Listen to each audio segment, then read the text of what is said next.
palagi siyang sunod-sunuran sa inyo at hinding-hindi siya makakawala sa iyo. Hello mga guys, kumusta kayo? Panibagong araw, panibagong video na naman tayo.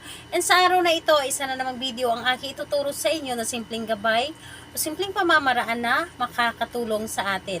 At bago ang lahat, gusto ko lang mag-disclaimer sa mga taong hindi naniniwala at hindi gusto ang mga kagaya nitong video.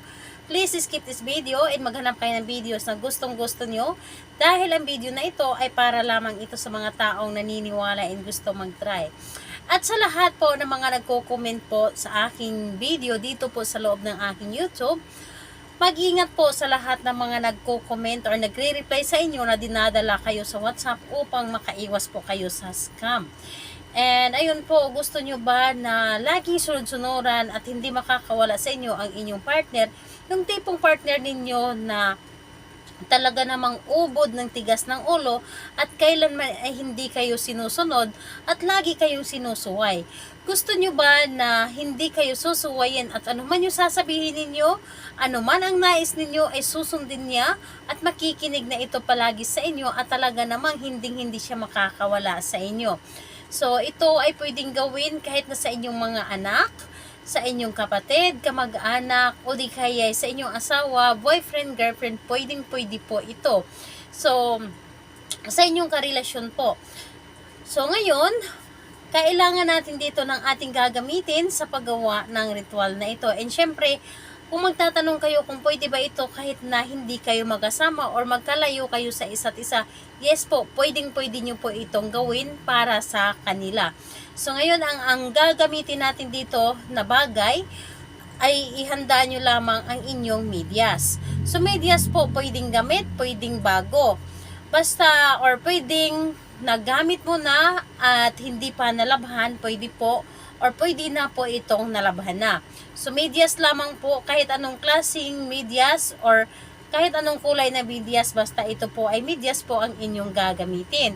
And syempre, kailangan din po natin dito ng papel. So, kailangan natin dito ng papel and kailangan din natin dito ng isang dahon ng laurel and syempre kailangan natin dito ng panulat. So, ito lamang ang dapat nating ihanda sa paggawa ng ritual na ito. And syempre, kailangan natin ihanda ang ating sarili sa paggawa ng isang ritual. Kailangan na alam mo sa iyong sarili na gustong-gusto mo itong gawin or gustong-gusto mo mapasunod ang inyong target. Gawin po ninyo ito and ayun po, kailangan na buo po ang inyong loob sa paggawa at lubos po kayong naniniwala. So, ngayon kailangan na mag-isa ka lamang na gumawa nito. Kailangan na walang dapat na nakakaalam at ikaw lang dapat ang nakakaalam nito sa inyong dapat gawin.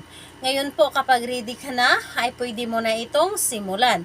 Ang gagawin mo lamang dito una, sa isang papel, isulat nyo lamang dito sa papel ng 3 beses yung pangalan niya at apelyido dito po sa papel. 3 ulit po na pagkasulat. Pangalan, apelyido, pangalan, apelyido, pangalan, apelyido. So, yun po ang inyong isulat dito sa papel. So, ayun po, kapag naisulat yun na yung kanyang pangalan at apelyido, dito po sa dahon ng laurel, isulat po ninyo ang pangalan at apelyido niya dito sa itaas at sa baba, palagi mo akong susundin. So, yun po ang inyong isulat. Again po, pangalan niya, apelyido at dito sa baba, isulat po ninyo dito ang magic words na palagi mo akong susundin. Ngayon, kapag naisulat nyo na ito, ang gagawin nyo lamang, ang dahon ng laurel na ito at ang papel, ipagsama mo lamang or ilagay mo sa loob yung dahon ng laurel dito sa papel at itupi mo lamang. So, ganito po ang mangyayari. Hawakan ang papel na ito na kung saan nandito sa loob yung dahon ng laurel at pumikit ka, humiling ka na nagmula sa inyong puso, ano man yung ninanais mo, ay sabihin nyo dito. Siyempre, sambitin ninyo dito ang pangalan at apelyido ng inyong target.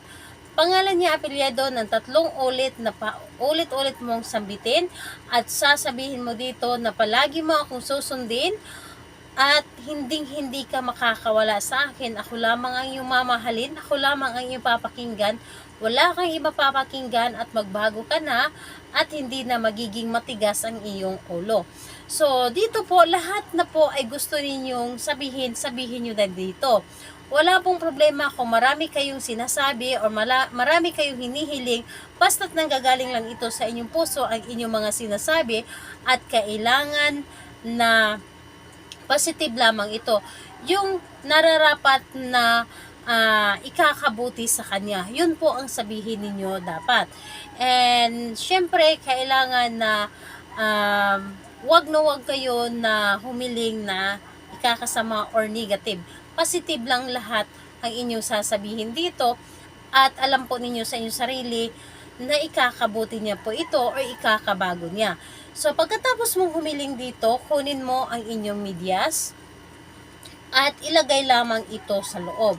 Ilagay lamang ito sa loob ang inyong ginawa, yung papel at dahon ng laurel. Ilagay po ito dapat sa loob. So, ngayon, kapag nandito na ang dahon ng laurel at ang papel dito sa loob ng medyas, itupi mo lamang ang medyas na ito, ibalot nyo lamang ang inyong ginawa at hawakan ninyong muli at humiling na nagmula sa inyong puso, anuman ang ninanais mo, yun po ang sasabihin ninyo. Anuman yung laman ng puso ninyo, yun po ang sasabihin ninyo na gusto ninyong mangyari or gusto ninyong magbago or gusto ninyo na mapasunod ang inyong target. So, ayun, pagkatapos mong humiling, ang medyas na ito, pwede mo siyang ilagay sa ilalim ng inyong unan o di kaya sa ilalim ng inyong higaan, sa kama or sa ilalim ng inyong foam. Hayaan ninyo ito. At kung sa tingin ninyo hindi siya safe sa ilalim ng inyong higaan or sa ilalim ng inyong unan, pwede nyo po itong ilagay sa loob ng inyong cabinet na hindi po ito makikita o hindi magagalaw ng ibang tao. So, ayun po, gawin ito sa araw ng Tuesday and Friday dahil yun po ang pinakamalakas na araw na gagawa tayo ng mga ganitong pamahiin. And syempre, pwede nyo rin po itong gawin sa ibang araw kung nakikita ninyo na may sinag ang buwan. So, kung gusto ninyo mo pa-shoutout, mag-comment lamang sa baba para ma-shoutout ko kayo sa next video.